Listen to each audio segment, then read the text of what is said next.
Hello everyone, আসসালামু আলাইকুম। আশা করছি সবাই অনেক ভালো আছেন। সহজেই তৈরি করা যায় এমন একটি মজাদার এবং পারফেক্ট মিষ্টির রেসিপি নিয়ে চলে এসেছি। আজকের রেসিপি বালুশাই অথবা বালুশাহি মিষ্টি। এটা এমন এক ধরনের মিষ্টি যেটা তৈরি করতে গুঁড়া দুধ কিংবা তরল দুধ কোনোটাই দরকার পড়বে না। শুধুমাত্র ময়দা দিয়ে তৈরি করা এই মিষ্টিটির স্বাদ কিন্তু দুর্দান্ত হয়ে থাকে। বালুশাহি মিষ্টি বাসায় তৈরি করতে গিয়ে অনেকেই হয়তো ব্যর্থ হয়েছেন, তবে আজকের রেসিপিতে যে সকল টিপস এবং উপকরণ শেয়ার করা হয়েছে সেগুলো হুবহু ফলো করা হলে আপনাদের বালুশাহিও ইনশাআল্লাহ দোকানের মতোই পারফেক্ট হবে। আর মিষ্টি পারফেক্ট হলে চ্যানেলটি সাবস্ক্রাইব করার অনুরোধ রইল। বালুশাহি মিষ্টি তৈরি করার জন্য একটা মিক্সিং বোলে নিয়ে নিচ্ছি 1 কাপ পরিমাণে ময়দা, সেই সাথে দিয়ে দিচ্ছি 2 টেবিল চামচ ঘি। ঘিয়ের পরিবর্তে বাটার অথবা ডালডাও ব্যবহার করা যাবে, তবে পারফেক্ট টেস্ট পেতে চাইলে অবশ্যই ঘি ব্যবহার করবেন।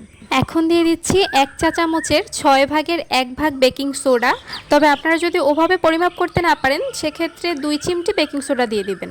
আমি আবারও বলছি, এখানে কিন্তু বেকিং পাউডার ব্যবহার করতে বলিনি, আমি বেকিং সোডা ব্যবহার করতে বলেছি। এবার ঘি এবং ময়দার মিশ্রণটা খুব ভালোভাবে হাত দিয়ে ডলে ডলে মিক্স করে নিতে হবে। আমার কাছে মনে হচ্ছে ঘিয়ের পরিমাণটা একটু কম হয়েছে, তাই আমি আরও হাফ টেবিল চামচ ঘি দিয়ে দিচ্ছি। অর্থাৎ এখানে টোটাল 2.5 টেবিল চামচ ঘি ব্যবহার করা হয়েছে। ঘি দেওয়ার পরে মিশ্রণটাকে আবারও একটু মিশিয়ে নিচ্ছি। সব কিছু খুব ভালোভাবে মিক্স করা হয়ে গেলে মিশ্রণটা দেখবেন কিছুটা ব্রেড ক্রাম্বের মতো দেখাচ্ছে। হাত দিয়ে এভাবে মুট করলেই দেখবেন মিশ্রণটা দলা বেঁধে থাকছে, তাহলেই বুঝবেন মিশ্রণটা পারফেক্ট হয়েছে। এবার এই ময়দা এবং ঘিয়ের মিশ্রণের মধ্যে দিয়ে দিচ্ছি 3 টেবিল চামচ টক দই।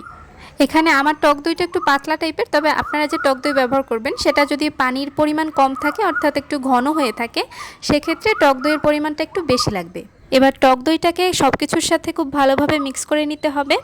আমরা আটার কাই যেভাবে প্রেশার ক্রিয়েট করে মাখি এটাকে সেভাবে মাখালে হবে না, এটাকে আলতো হাতে সব কিছু জাস্ট মিশিয়ে নিলেই হবে। এখানে আরও 1 টেবিল চামচ টক দই দিয়ে দিচ্ছি, অর্থাৎ টোটাল এখানে 4 টেবিল চামচ টক দই ব্যবহার করা হয়েছে।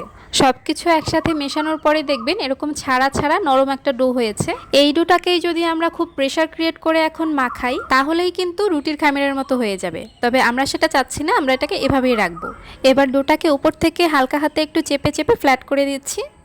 এরপর একটা ভেজা নিংড়ানো সুতি কাপড় দিয়ে এটাকে ঢেকে রেখে দিচ্ছি 20 থেকে 25 মিনিটের জন্য। এখন আমি মিষ্টির জন্য একটা শিরা তৈরি করে নিচ্ছি, আর সেজন্য নিয়ে নিচ্ছি 1.25 কাপ, অর্থাৎ 1 কাপের 4 ভাগের 3 ভাগ চিনি। যতটুকু চিনি ঠিক ততটুকু পানি নিয়ে নিচ্ছি। এবার চুলার আঁচ মিডিয়াম রেখে একটা বলক তুলে নিচ্ছি। যখন বলক চলে আসবে এরপরে ঘড়ি ধরে ঠিক 6 থেকে 7 মিনিট এটাকে রান্না করে নিতে হবে। 6-7 মিনিট রান্না করার পরে দেখবেন এটা একটা আঠালো শিরায় পরিণত হয়েছে। হাত দিয়ে ধরলে এরকম চটচট করবে, তবে এটা 1 তার বা 2 তার এমন শিরা হবে না। যেহেতু ঘন শিরা তাই শিরাটা জমে যেতে পারে ঠান্ডা হলে, সেজন্য এখানে কয়েক ফোঁটা লেবুর রস দিয়ে চুলাটা বন্ধ করে দিচ্ছি। এরপরে এটাকে ঢেকে রেখে দিচ্ছি। অন্যদিকে যে ডোটা আমি তৈরি করে রেখেছিলাম প্রায় 25 মিনিট পরে উপরের কাপড়টা সরিয়ে নিচ্ছি। এবার ডোটাকে ভিডিওতে যেভাবে দেখছেন কয়েকবার এভাবে ভাঁজ করে নিচ্ছি, তবে আবারও বলছি এটাকে কিন্তু খুব বেশি প্রেশার ক্রিয়েট করে মাখানো যাবে না বা ভাঁজ করা যাবে না। আলতো হাতে 5 থেকে 6 বার এভাবে ভাঁজ করে নিলেই হবে। তো আমি মোটামুটি 5 থেকে 6 বার এটাকে ভাঁজ করে নিয়েছি আলতো হাতে, আর বেশি ভাঁজ করার দরকার নেই, তাহলে হয়তো রুটির খামিরের মতো হয়ে যেতে পারে। এবার মিষ্টির শেপ দেওয়ার জন্য ডোটাকে একটা ছুরির সাহায্যে কয়েকটি ছোট ছোট ভাগে ভাগ করে নিচ্ছি। এরপর এগুলোকে 2 হাতের তালুর মধ্যে নিয়ে গোল শেপ করে নিচ্ছি প্রথমে, দেন একটা আঙুলের সাহায্যে মাঝখানটাতে গর্ত করে দিচ্ছি। ব্যাস, একটি মিষ্টি কিন্তু হয়ে গিয়েছে। তো এভাবেই আমি সবগুলো মিষ্টি শেপ দিয়ে নিচ্ছি। মিষ্টিগুলোর শেপ দেওয়ার সময় একটা ব্যাপার মাথায় রাখবেন, এগুলো যতটুকু সাইজের আপনারা তৈরি করবেন তেলে দেওয়ার পরে কিন্তু এগুলো দ্বিগুণ হয়ে যাবে ফুলে। তো আপনারা কেমন সাইজের মিষ্টি তৈরি করবেন সেটা বুঝে আপনারা শেপটা তৈরি করবেন। আমি যতটুকু ময়দা নিয়েছি তাতে এখানে আমার 12 পিস মিষ্টি হয়েছে। মিষ্টিগুলো এবার ডুবো তেলে ভাজতে হবে, সেজন্য প্যানে পর্যাপ্ত পরিমাণে তেল দিয়ে দিয়েছি। তেলটা মোটামুটি গরম হয়ে আসলে এক এক করে সব মিষ্টিগুলোই দিয়ে দিচ্ছি। তবে মিষ্টিগুলো তেলে দেওয়ার সময় একটা ব্যাপার খেয়াল রাখবেন, তেলের তাপমাত্রা যেন খুব বেশি না হয়। দেখে নিশ্চয়ই বোঝা যাচ্ছে মিষ্টিগুলো যখন তেলে দিবেন তখন তেলের তাপমাত্রা হবে এমন যে তেলটা টাচ করা যাবে হাত দিয়ে, অর্থাৎ তেলটা কুসুম গরম হবে। আর চুলার আঁচ থাকবে মিডিয়াম লো।